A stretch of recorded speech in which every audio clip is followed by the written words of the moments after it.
It was a matter of seconds before we all in London wanted to adopt him for his passion for life, for his passion for cycling, for his passion for people.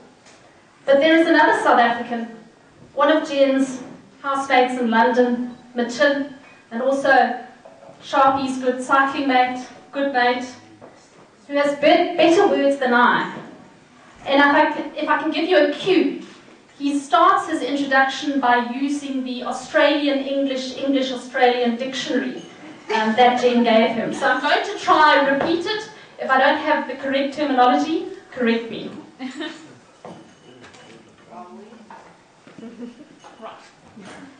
Your flaming galax. Stone. Right, thank you. Stone the freaking crows. Gosh, I'm parched.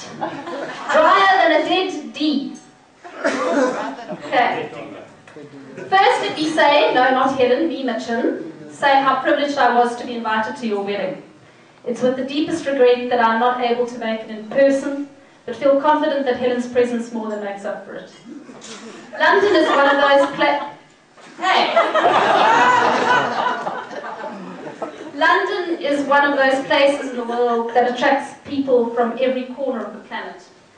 And it's there where I met Jen, and then a short while later, Nick, through Helen of Keep. That was my maiden name. Now, as you all know, these two are culinary ninjas, able to whip up a masterpiece in the time that it takes most to say oven chips and cod. Well, one of my most deeply embarrassing, in hindsight, moments was when Helen brought Jen over to dinner. Kath, my better half, was away. At the time, I was cooking like a bachelor. I'll rephrase that as an ordinary bachelor. Sure, why not, I said. Oven chips, peas and cod in batter. Ahem. I'm still not sure why we're friends. The good person that Jen is, I think she even ate it. And may have even said that it was nice. Well, probably more like fine. At some stage there was a frisbee in part, Oxford, Cambridge boat races, and footstool appropriation. Shortly thereafter, an opportunity came up to live in a newly refurbished house, the now infamous 148 Earlsfield Road. I have fond memories of transporting goods from tiny apartment, IKEA runs, ice cream, and 75p hot dogs at huge parties. Nick and his boundless enthusiasm and energy appeared on the scene a while later. And immediately we all knew that Jen had found her match, almost down to the teeth in every department. His sporting achievements and culinary prowess only matched by his wit. His passion for his work was infectious, and he was a constant source of amusing London school kids' stories. Dear friends, my deepest and warmest congratulations on this day. I hope that you continue to lead such inspiring lives together. I wish for all of the best, to love each other deeply, to share in life's experiences, and to continue to be amazing. Cheers to Nick and Jen. Hip hip hooray.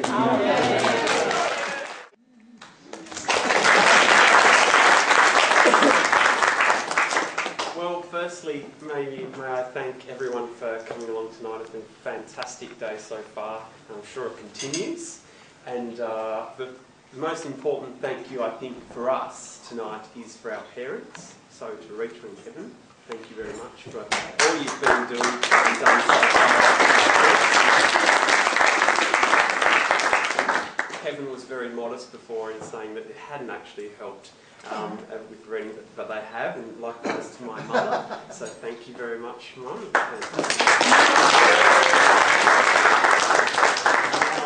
I've got a short speech just for my bride, so just a couple of words from me, and this is the last one, so we'll remain shortly. Okay. So it won't take long, seriously. Think about Ali's divided by 4. Here we go. Because Jen and I actually met about a bit over 6 years ago in London, I thought I'd best tell you about how it all started, because a lot probably won't know that story. Our first date, Helen mentioned, was the ice skating rink at Somerset House, so I invited Jen along for that, our first date, and I thought she looked wonderful, and those beautiful, lovely legs took her gracefully around the ice rink. So I sort of described my skating style as sort of like a baby deer learning to walk. Anyway, we continued, and it was a great night. Our second date was a trip to Borough Markets, Borough Food Markets, just in South London, which is a wonderful place under a train line, but it had great food there. And that's where I attempted to impress Jenny with my knowledge of meat products and vanilla beans. Using our purchases, I invited her to dinner for our third date, and cooked up something nice, something edible. Anyway, I'd asked my 5 flatmates. 6 people in a house is not uncommon in London. In our dishevelled house, I asked them to be all scarce, which was hard, but I had to pay my Irish flatmate a tenner just to get him out the house. That would be hard. Points to Guinness that bought him, but he disappeared for a while. And I wasn't expecting any visitors, but when the mains were served and in candlelit dinner, from where we were sitting on the table, Jenny couldn't see it on the end, but a small mouse ran underneath, and while she was mid-sentence, I thought, this romance killer can't spoil our night. So I thought, just mid-sentence, I'll just give a bit of a stop and just continue. And I thought, that'll do it, and we'll be back to dessert, and everything will be fine. And I just sort of leaned back a little bit. Underneath, I've just seen the dim light, just this black mouse right there, and it's quite close to our feet. It's all right, still just frozen there. And I think this is not unusual to have these rodents, and I think it's the same guy that used to cheekily run up and down the steps and watch us eat breakfast from the stairwell. So this is your first house in London. They're not always palaces. It wasn't Buckingham Palace. But anyway, I thought, this time Jenny's speaking and everything's going well, we're having a bit of a chit-chat. So I'll give another one. And look back, still there. It wasn't until the third firm stop that this mouse came back from whence he came, and the night went swimmingly. So 6 years later, here we are today.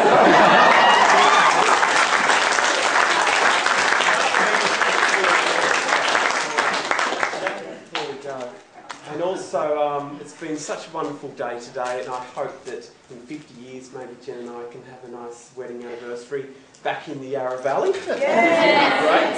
It's a lovely place, not for this temperature though, thank you. I'm looking forward to some of the happiest times of my life with Jen. Love you.